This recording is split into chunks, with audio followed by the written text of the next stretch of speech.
Welcome back to Tales from the Soundcheck podcast. This week we're going to try something new and review a song.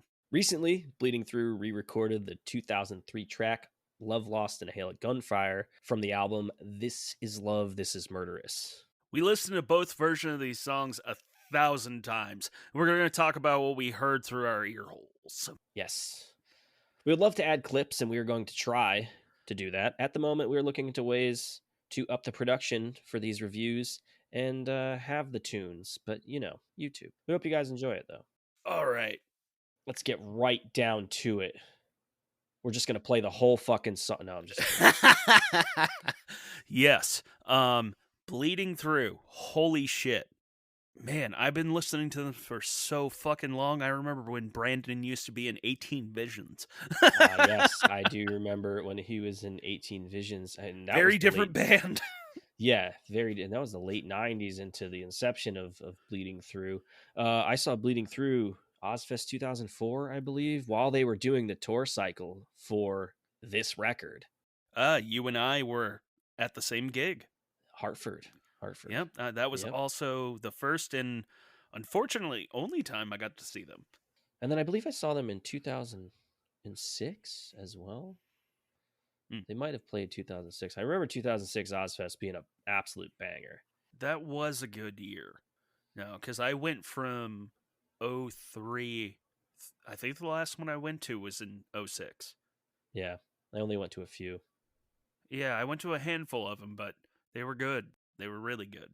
But holy shit, I remember seeing them, and particularly this song, that Willem Dafoe clip, just will forever stick with me, because obviously we're from New England. We love the Boondock Saints. We love Boondock Saints is a great cult classic movie.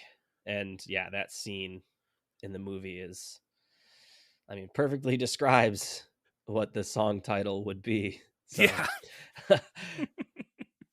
yeah. This song, the original version, I guess we'll start there. The original version I listened to like 55 times again, and for funsies, I listened to it on the actual CD too, just to see if minute differences of something that's been multiplied by 100,000 times on a industrial scale burner. To just like an MP3 quality. I've listened to it in headphones, earbuds, speakers, monitors, car. It's for being 20 something years old, it is great quality. Yeah, absolutely. Absolute good quality. The new one, clearly you can see the differences in the way technology has progressed with recording techniques and the technology itself. Yeah, but even and I find this cool, and I love it. I just can't stress this enough. I love when bands revisit old songs. Whether it be ABR going back through and remixing and remastering albums, or Opeth, or then you have examples of a band like Emery, where they'll do a whole an EP or a couple EPs worth of just reimagined versions of old songs. I love when a band can remove something that so many people are latched onto, rework it, and it still have that same impact, but it maybe in a different way. I just think that's a beautiful thing that not a lot of artists across a lot of mediums can do. Music's one of the few of them that I can really think of where that can work most of the time. You see it all the time in film. It doesn't work out 90% of the time. And they were backed at the time by Trustkill, which legendary lineup label, by the way. Yeah, the roster of that label is, unfucking real. They were on the label at the same time that Poison the Well was on there. Fuck, man. Yep, It Dies Today, Walls of Jericho, Terror. Yeah, man. Throwdown, Hopes Fall. Yeah, that yeah. that was a good chunk of my childhood. Like that label, Ferret. Yeah, Ferret. Yeah, they had everybody, man. Fucking definitely a solid. And actually bleeding through this song and On Wings of Lead and the whole record Hmm. opened me up to other Trustkill bands that was other than 18 Visions because I found bleeding through 18 Visions. Yeah, same. So this song, the new one, re-released, heard through a little bit of research on the internet that they did record On Wings of Lead during this session. So I'm sure Mm. that will be out at some point, and I cannot fucking wait to hear that. Yo, not only can I not wait to hear that, but like, please just do it. Redo the video. Just make it gory. Yeah, redo the video. I mean, that would be awesome. They also are, I believe they also recorded in those sessions number 7 with a bullet as well. Ooh. So yeah, I think they should just do the whole record. I mean, Well, at this point, like they're probably just toying around with it just to see, what the reaction is. I'm just like, dude, at this point, like, if you already got 3 of them in the fucking chamber, like, just do it. yeah. Please, please. As a fan for a long time, Oh, like I've been a Bleeding Through fan since. Like honestly, the like beginning, everything that band does, like I love it, love it. the beginning. I mean, realistically, their biggest breakthrough was Ozfest '04, Yeah. and who was it? Slipknot played that one. Unearth, Lamb of God, Etid, Hatebreed, Lacuna Coil, Atreyu. I mean, it was. I think there Hmm. was. I think Cradle of Filth might have been. They might have been on That that was as well. 2003. Okay, yeah, okay. I mix them up. Their concerts are so good. They blend together after a while. Yeah, yeah. Well, for the song itself, the beginning of the song, you said the clip. I love how they brought down the pitch and they slowed it down a smidge. Yeah. It gives that kind of more demonic feel to the intro of the song. Like which is on brand, but at the Yeah, same time, I kind of like how you and I talked on Messenger briefly about this. I was like, I wonder if that has anything to do with like how fair use is looked at these days. first thing I thought was that. This is literally first thing I thought. I was like, I like it, but I wonder if that was like, let's make this different. But at the same time, I see it from an artistic aspect and being like, okay, how do we not like do the same song, but at the same time, like keep that aspect of it? So Yeah, it could be a lot of different things. I'm not going to speculate on that too much, but like it's interesting nonetheless. This was a fucking bomb. For a few seconds, this place was Armageddon. There was a firefight! it almost feels faster, the song, but I don't think it's too much faster because with the intros, I believe the new version is like 5 minutes and 15 seconds or something, and the old version is 4:57. So Mm, they're very close in BPM.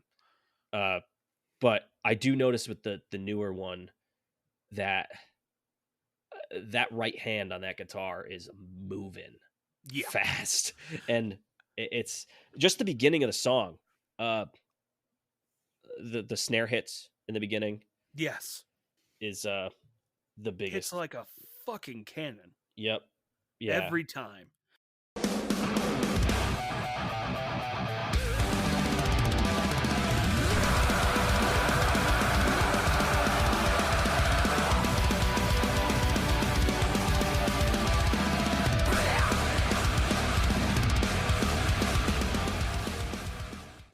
Oh my gosh. This is why I would love to go see them now just to see the reaction because I know shows are a lot more tamer than they used to be now.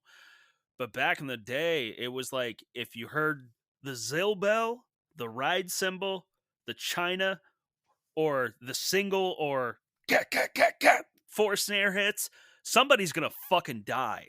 I don't At think least you're that's wrong how it there. used to be. Yeah, you knew it was like a battle cry. you're just looking around like, all right, where are they coming from? But the first chunk of the song, with the riffing, guitars sound great, drums sound amazing. Hmm. Definitely a progression of sound, but the guitars didn't sound bad in the original either. But it was just it was 2002 recording, you know. Yeah, absolutely. And like technology's come a long way, but another thing, like just props to them, like they somehow in my mind, as much as I love that original recording, the takes they chose for that, like, what they initially ended up with, like that record, that sound was like a sound I chased for a long time, Yeah, because I just thought it sounded so good. But like now listening to it in comparison to the two, it's man, it's I don't want to say they topped it, but at the same time, it's just like it's bleeding through. It's just good.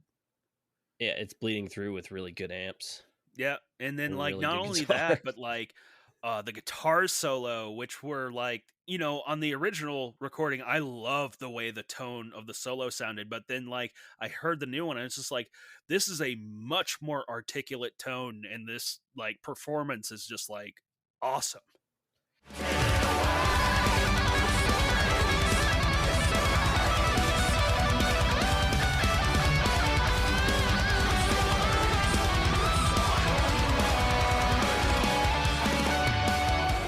Yeah, the entire song gels together a lot better. Yeah, I don't wanna say I was thinking about it earlier, and I was like, I don't wanna say that it was loose sure. 20 something years ago, and it may just be the techniques and the technology. But they were also different players 20 years ago. Yes, they were 20 years younger and, Yeah. probably, not as definitely not as experienced as they are now with the 20 years of touring and writing records and being successful. But yeah, the whole first half of the song, amazing. The first like breakdown interlude that's in there Hmm. hits so hard. And that's what I will say about this song. Is this song's the breakdowns, the chuggy parts of the song, 100 times heavier than what the actual original recording was. Nothing's left is a little taste of a life that was once so poverty.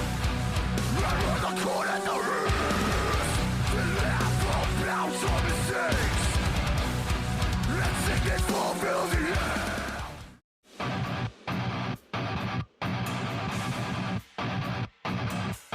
Oh Lord, I wanna see your face. Show me your true face.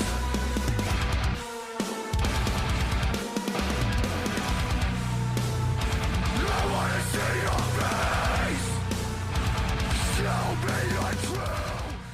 That's why I wonder if they like slowed it down slightly, because I just Maybe. felt like every single section had way more impact. Yeah. Like it was much more intentional. Yep. If that like seems like an appropriate way to think about it. Not that the original wasn't. It's just like, you're on a label, you have, time constraints, this, that, and the other. This time they got to like take their time and like really like drill it fucking home. Yeah. Well, I mean, they've also had 20 years to sit on it and be like, what can we make better Yeah. for this song? And that's something I always would aspire to do with any of the projects that I've been in. Yeah. I would love to re-record some of the songs because, like that first recording, which was professionally recorded, not to say that some of the recordings that I've done back in the mid to early 2000s were not professional. They were done by professionals, but they were play by hour, and Yeah. we had to rush and rush and rush and rush. And Always. And you have to cut corners and make tough decisions in uh situations like that.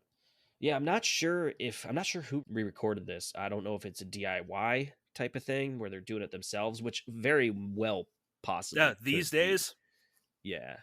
also like Brandon's vocals, holy fuck.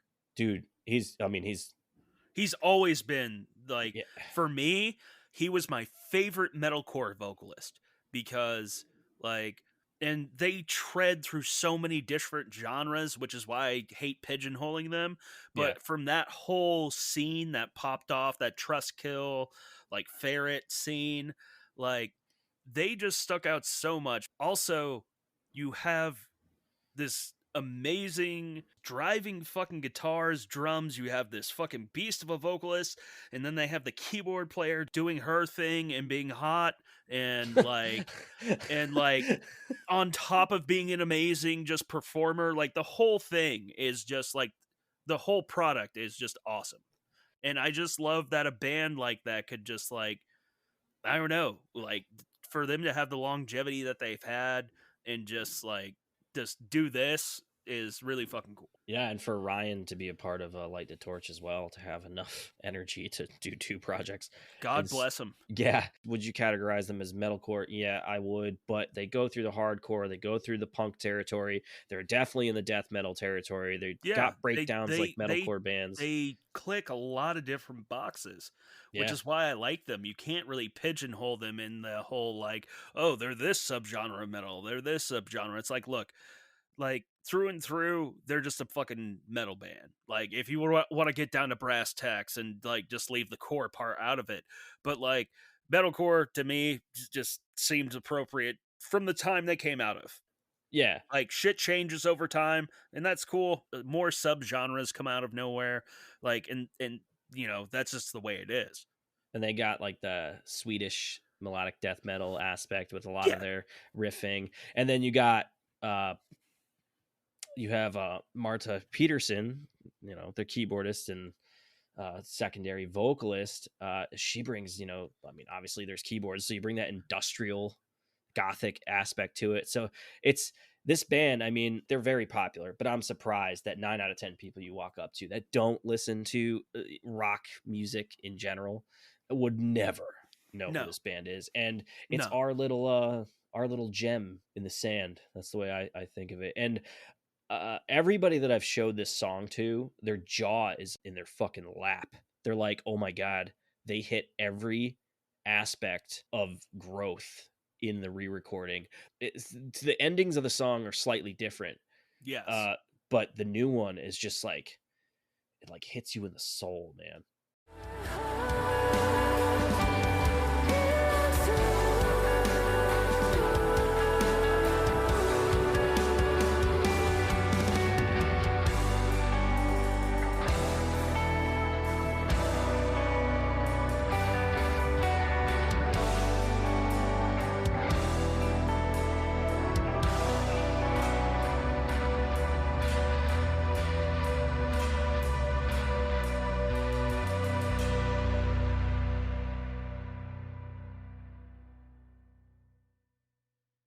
That was another thing I wanted to comment on was the actual vocal production, not just the screaming, but like there's the part where Brandon's singing and then Marta's Yep. doing like the harmonies, and it sounds beautiful Yeah, it's for how gorgeous. brutal of a fucking band you're listening to.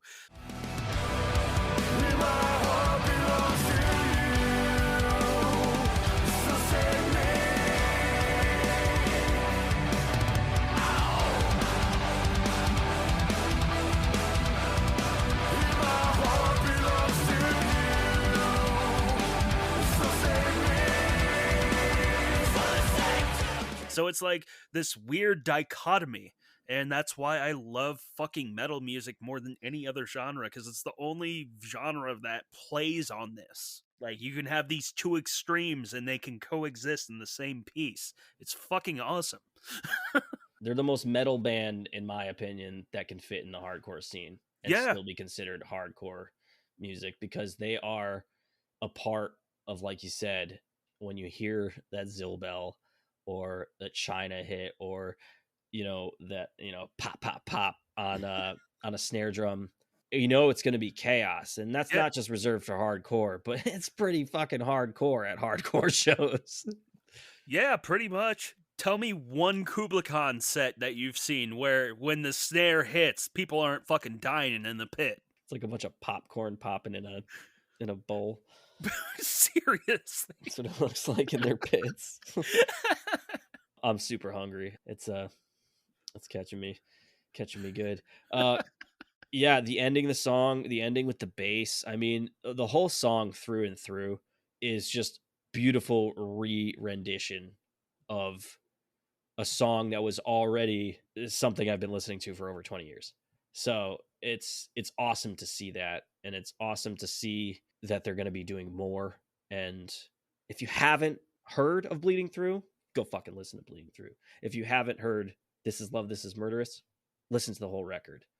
Listen to Love, Lost, and Hail, Gunfire. Man, their song and album titles are just too much words. It was that time period, man. Yeah. Go listen to it. And if you haven't listened to the re-recorded version and you are a Bleeding Through fan, you are fucking missing out. So That's fair. That's a fair statement. go on Spotify and give them a play. Throw them a couple of your shekels. Yeah, go buy a t-shirt. If you're lucky enough to see Bleeding Through live recently, because they are on the road and doing stuff, go do it.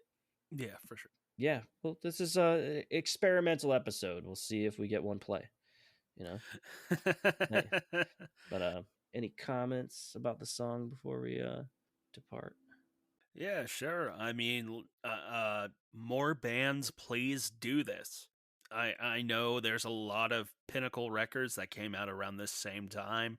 Whether you do a remix or remaster, I'm cool with that too. But like, being humble enough to look at something you did in the past and being like, let's just fucking go for it. And then you do the thing and you fucking nail it. I know that's not always the case with every band, but there's something to be said. We live in a time where nostalgia is definitely sought after. And I feel like,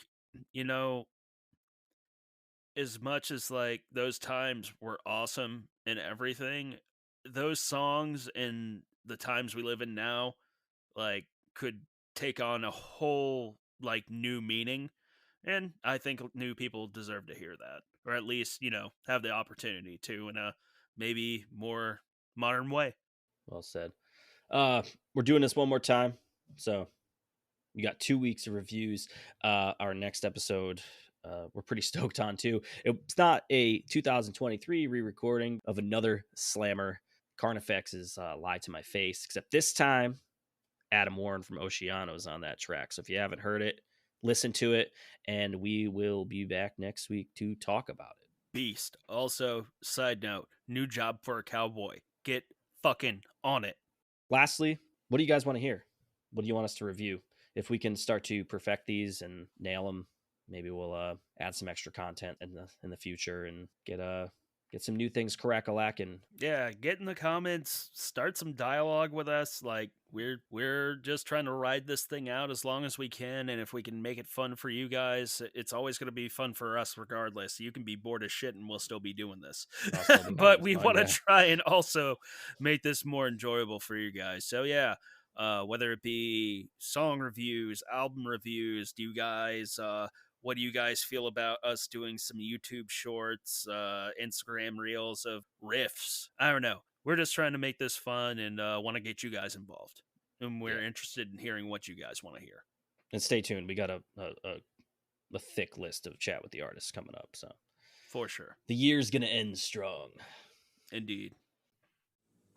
Thanks again for tuning in for another episode of Tales from the Soundcheck podcast.